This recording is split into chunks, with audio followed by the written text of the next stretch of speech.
Welcome to the Purposeful MD podcast. As a physician, you've sacrificed so much of your life for other people, your patients, your family, your friends, and your colleagues. What would it feel like to spend time doing what you enjoy and to live without guilt? I'm your host, Dr. Laura Sutton, a family physician, certified coach, and business owner.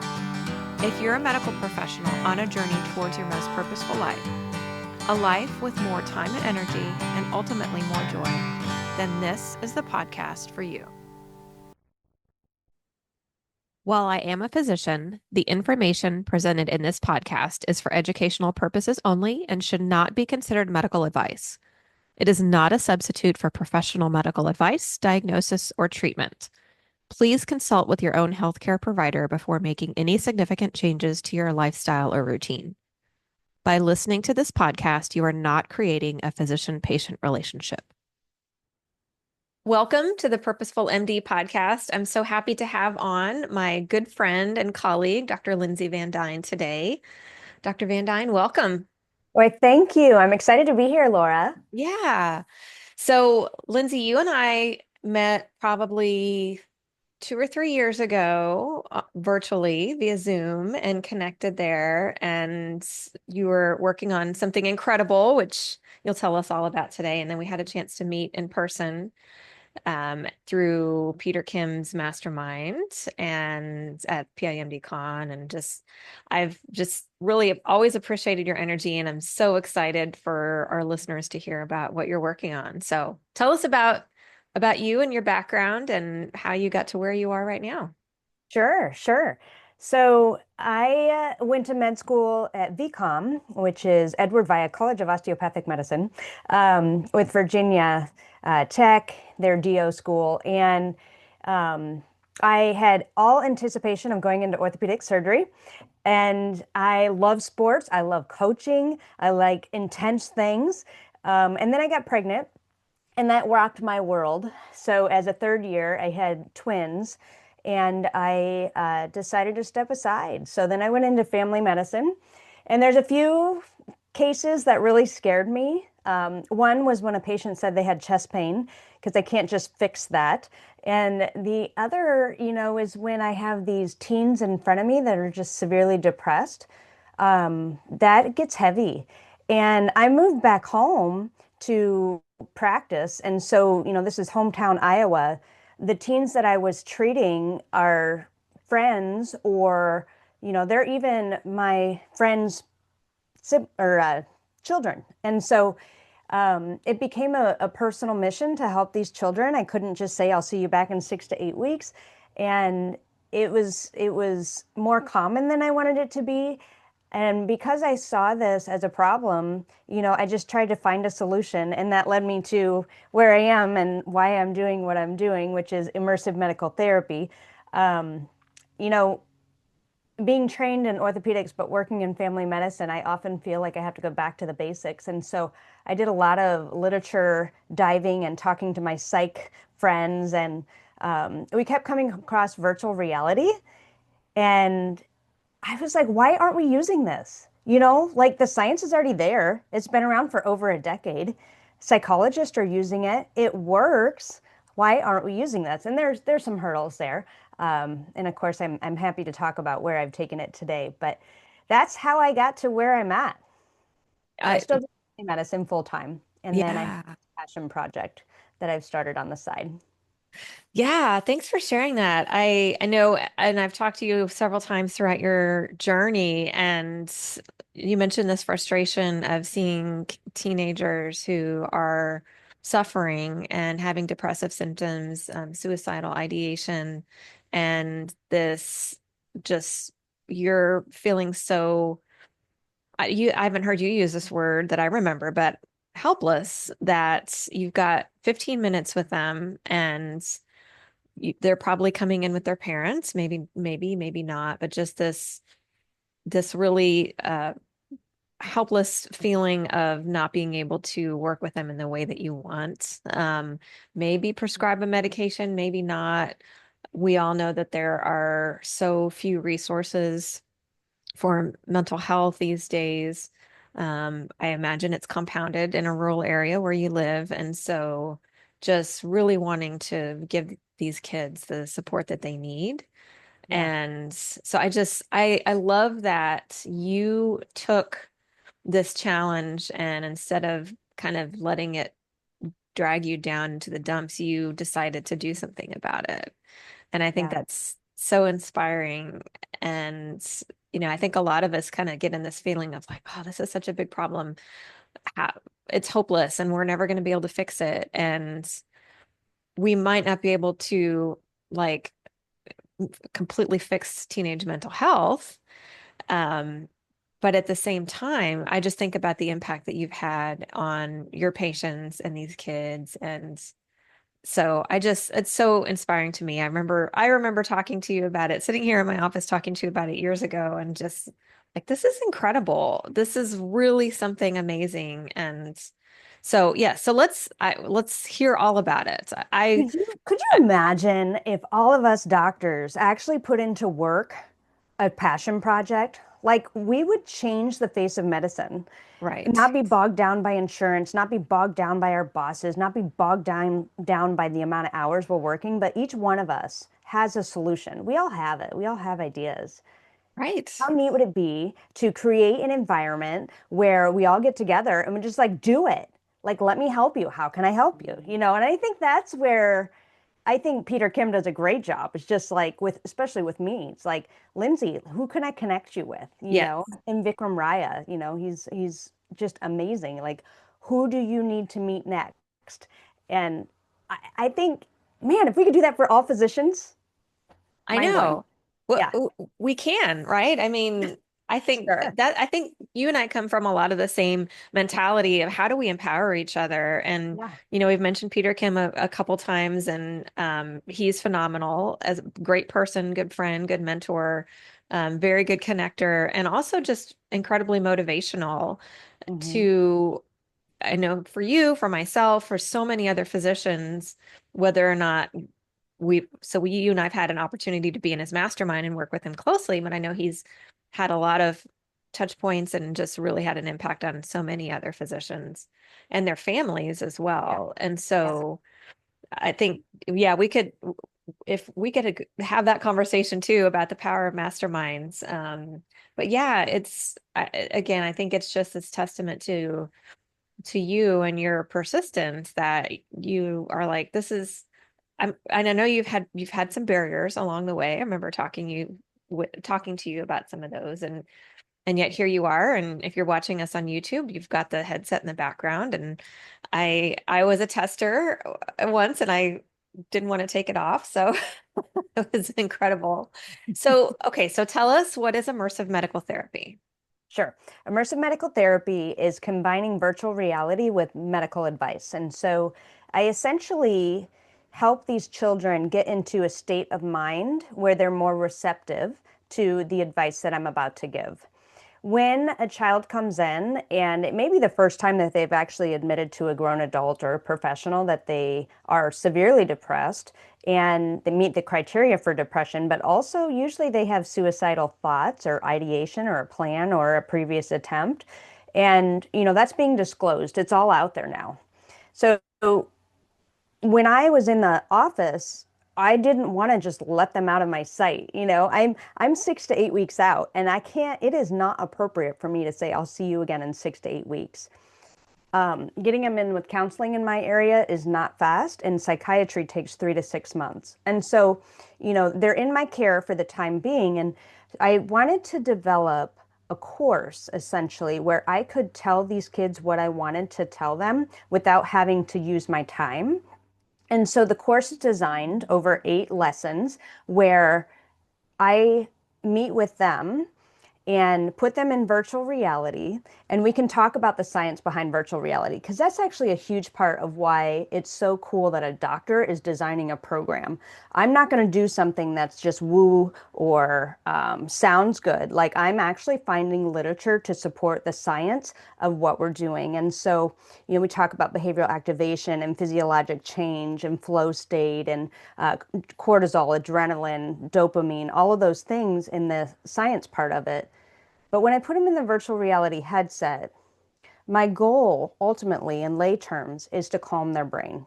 And that works because a lot of the chatter in the monkey brain is in the frontal cortex, but that's also where that visual stimuli is. And so, when I get them into the headset, they're overwhelmed with visualization that everything else calms down. And then when I get them out of the headset, I can say, hey, and so lesson one is actually what is depression? I want them to know that 1 in 5 children have depression. It's very common, that they're not alone, and that this is a phase, and I'm here to help them through this. And so, just, lesson one is just getting them familiar with the headset, but also just getting them to really understand that, hey, this is what it is. We understand it better than you think, and it can be a phase, and I want to get them better. And usually when I end the session, they're like, when's my next one? And I mean, what kid is excited to come to the doctor? Like, Right. you never hear that. But because VR is fun, it's also effective. And I love that about it. So then in like phase two, we kind of go to the basics, like why did you get in this state? And we touch on a few things like are you getting enough sleep? How is your nutrition? What is your social influence? Are you safe? And so, we're just touching on a few things that are super important, but then also in VR, I get them exercising. So we focus on movement as medicine. And these kids are cool. Like they're like, I never knew exercise could be so fun. Or, wow, I actually feel calm when I exercise. Or there's people that take it to a whole new level. They're dancing to Pink and they're just going to town. And, they leave my office feeling better. And it's a little unusual. A lot of times, if I wasn't using VR, I didn't, they weren't excited to come back, and they certainly didn't feel better per se. They might feel a relief, but not like, wow, So it's a combination of using science with modern technology, but then also educating them and giving them tools that they need to get better. Right now, the biggest program I work on is teen depression. That program's done, it's available. And the next one I'm working on is eating disorders and then depression for adults. And so, it can be used in so many different ways. My company is Immersive Medical Therapy. So my goal is to make it kind of an umbrella where we can meet different needs. But of course, my passion is working with the children. That is So, so cool. I just love what you said about kids that are excited to come back and do the next one.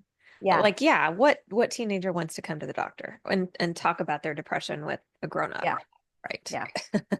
Yeah. Yeah.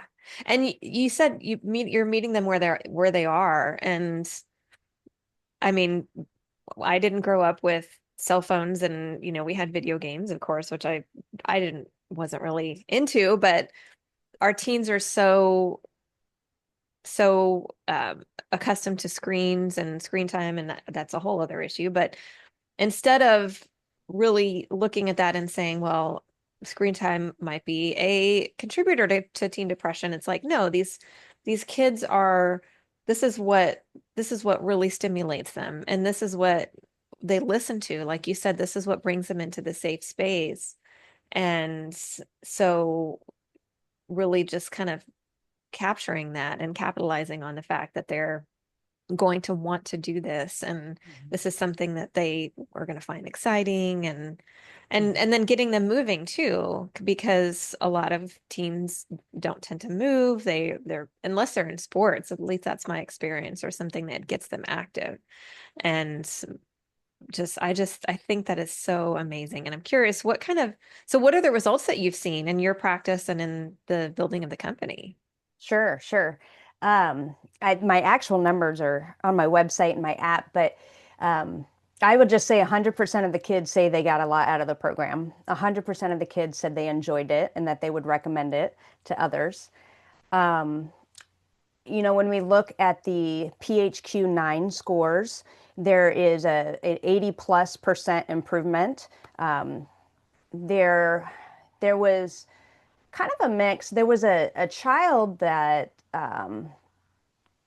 she was working with a counselor while we were doing the program, and her scores didn't necessarily improve. They didn't get worse, but when you ask her feedback on the program, she was like, I enjoyed the program. I could get my thoughts to change. I learned. I developed coping strategies. You know, one of the things we work with in one of the lessons is coping with anxiety and using the box breathing method. Hmm. And so, you know, that's just where you inhale over 4, you hold over 4, you exhale over 4, you hold over 4. And we bring in a military dude to teach the kids this, and he talks about how the Navy SEALs use this in the military. And so the kids actually get a lot out of that. And she used it. She was like, I got in a fight with my mom and I was doing box breathing and I didn't yell at her as much. You know, so yes, the PHQ scores are improving, but also the techniques they're learning are applicable for the rest of their life, you know, and the GAD scores. So what's very fascinating is I wanted to hit on anxiety as well because you know, it's a comorbid condition, and we see improvement in anxiety almost after the first 2 lessons in everybody. So that's really exciting. That I just like wherever do we hear 100% in any sort of research or I know. trials or anything I like know. that? Like Oh, that's amazing. That's yeah. amazing. And to see those improvements, and for listeners aren't medical, the PHQ-9 is a measure of depression, stands for Patient Health Questionnaire, and then the GAD is a measure of anxiety. So just to for the background there.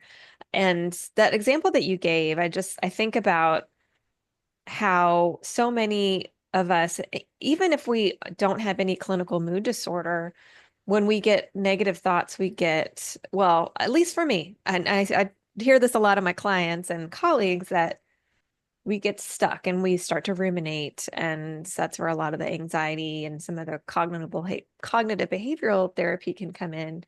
Yeah. And unless there's something that kind of breaks it and helps us to see, okay, these are my thoughts and they're not real. And is there a different thought that might help me? Then we get stuck in that same cycle, and it's very easy to spiral. And I think it can be more magnified in adolescents because their frontal lobes are not as developed. And there's such a sense of, I'm the only one going through this. I know, at least I have a teenager, and I know in the generation, I'm so just inspired by the conversations that they're having. And I feel like mental health is less of a stigma in her generation, and they're more open Right. about it, which I think is fantastic. At the same time, the coping skills might not be as well developed as in adults. And I mean, a lot of adults still don't have that great coping skills. And even those adults that do can still fall back into those patterns. And so to have a tool that will sit down with you, and the first thing you say is you're not alone. This is really common, really just opens up that conversation. And then to help them to see that there are tools that they can use to to break it, like the box breathing. I woke up in the middle of the night last night and I did some box breathing to help calm my nervous system so I could go back to sleep. So and it sounds like there's some humor in there too with this Navy SEAL to to give a little bit of levity and just some joy in the Yeah. I exercise. try to use a variety so they're not just hearing from me. And I think, Yeah, you know, that touches, it's like some kids love it, some kids like it, some kids are like, that wasn't my favorite. And all of that is okay, you know. yeah, The other thing is, I feel like, you know, they might not need something now, but these figures are impressionable. And so when they need it, they're like, oh, you remember when I learned that? You know? yeah.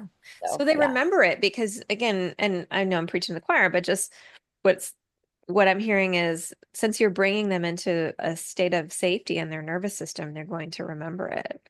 Yeah. And rather than a place of fear, they're feeling safe and calm, and their Yeah. fight or flight is tamped down. And so that was one of the things you said first is how do I put these kids in a safe space so that they can hear me? Mhm. It sounds like a lot of your experience was that maybe you tried some other things before this where the kids just weren't feeling safe, and so they weren't able to really take in what you were saying and the guidance and counsel that you were giving them. Yeah, yeah.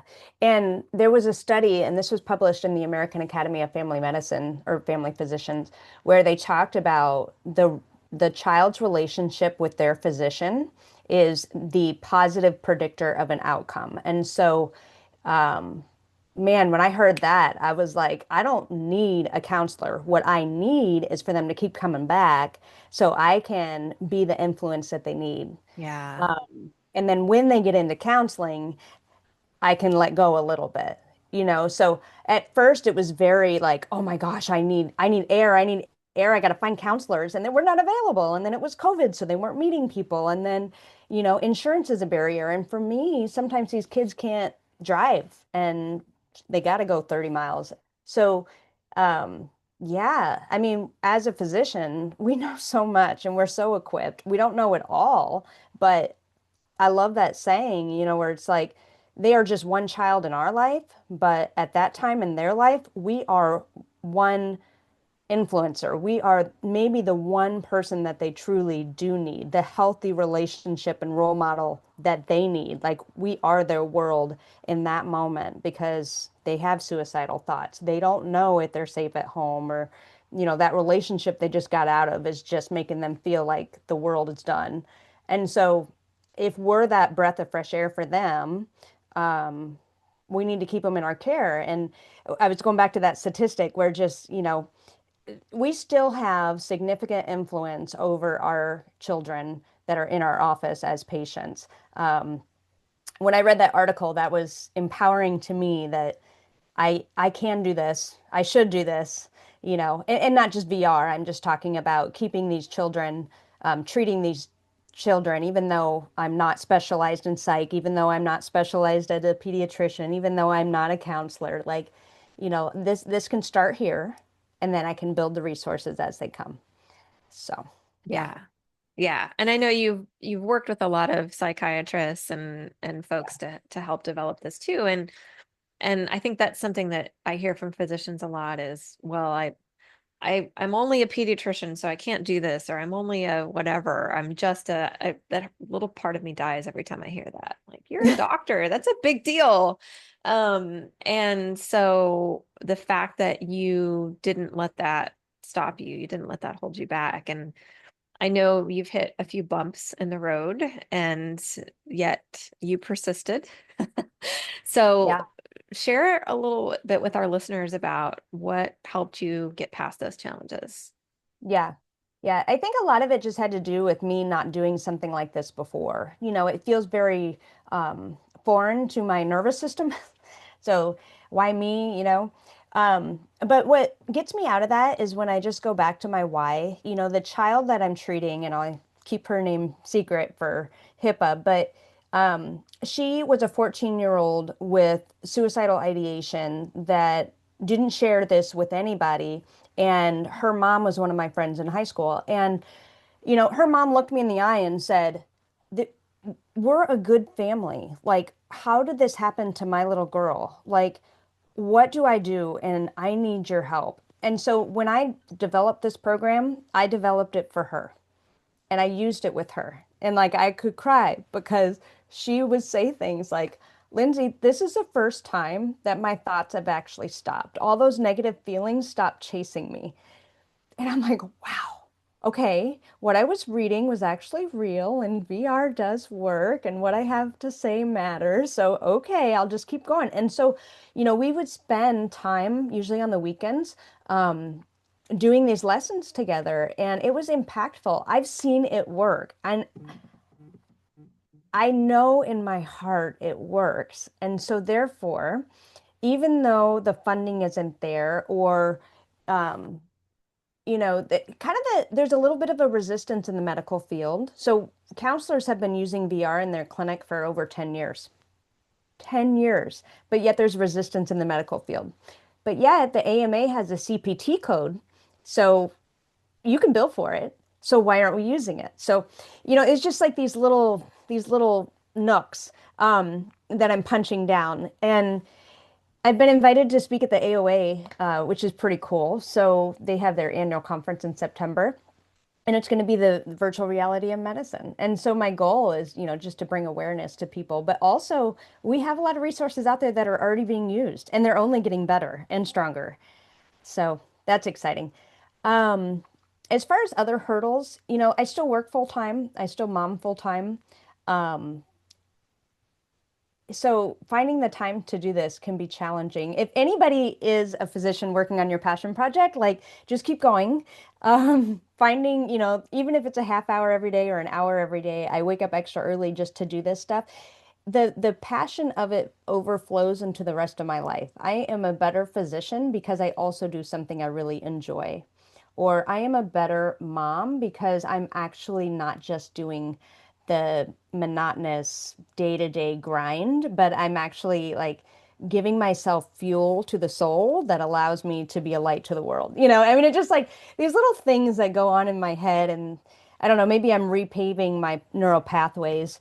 But the idea of these hurdles to me seem like they're supposed to be there, and it's my job to figure out how to conquer them.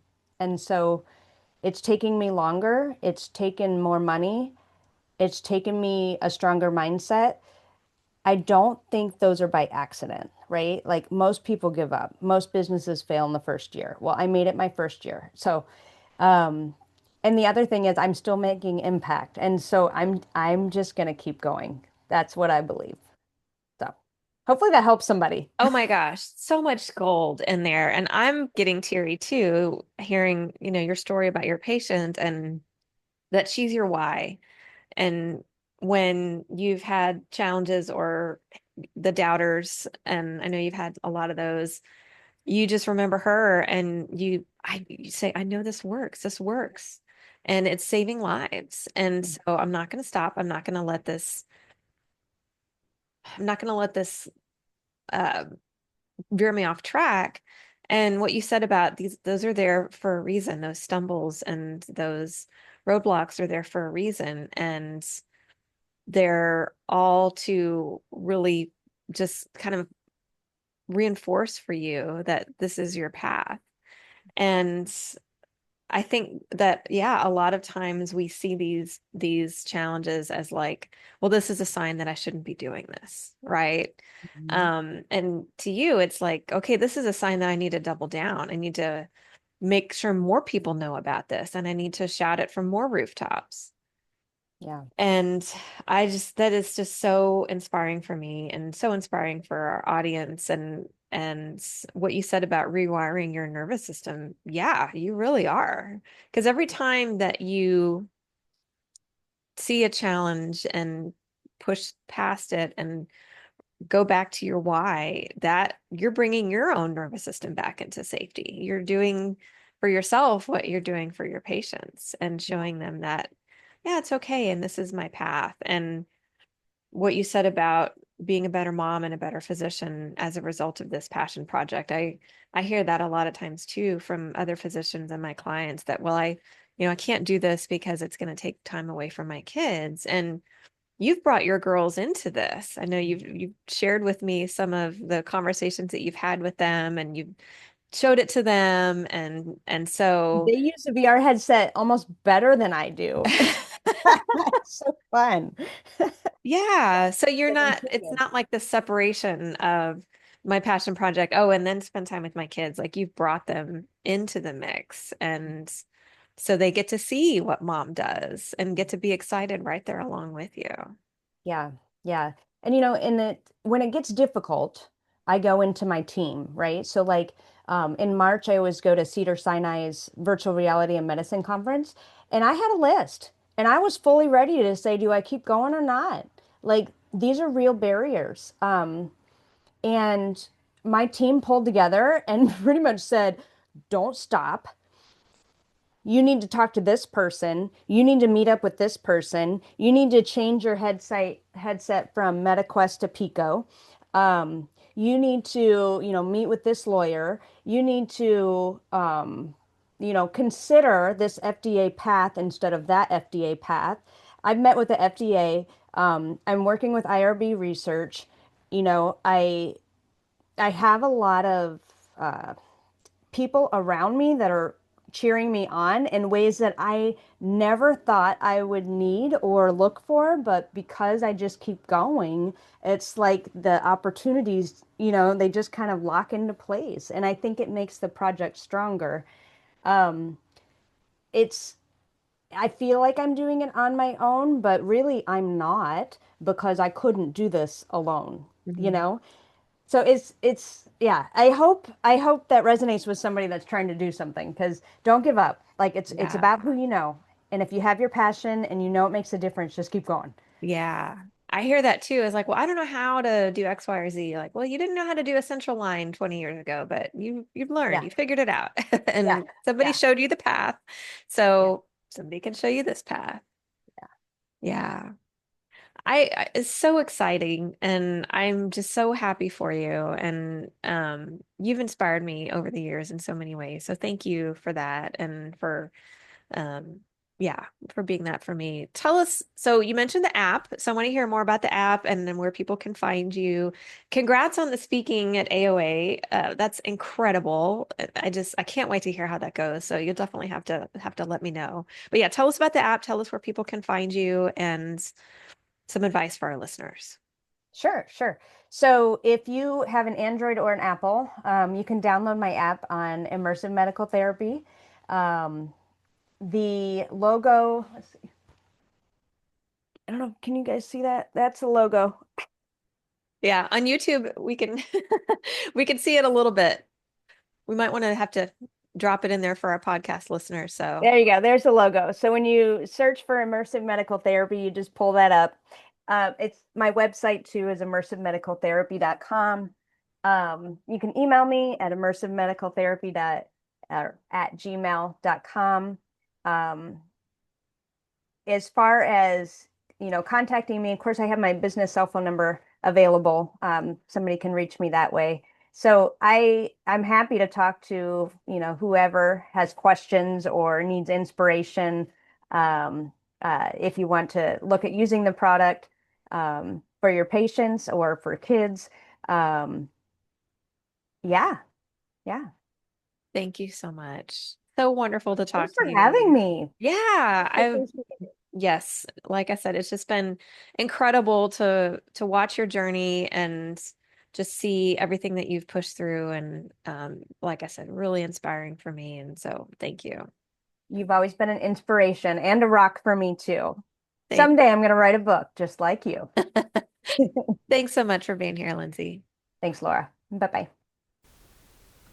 Thank you for watching The Purposeful MD on YouTube. If you like what you see, please like and subscribe. Please also visit www.thepurposefulmd.com for free downloads or to discuss working with me as your coach.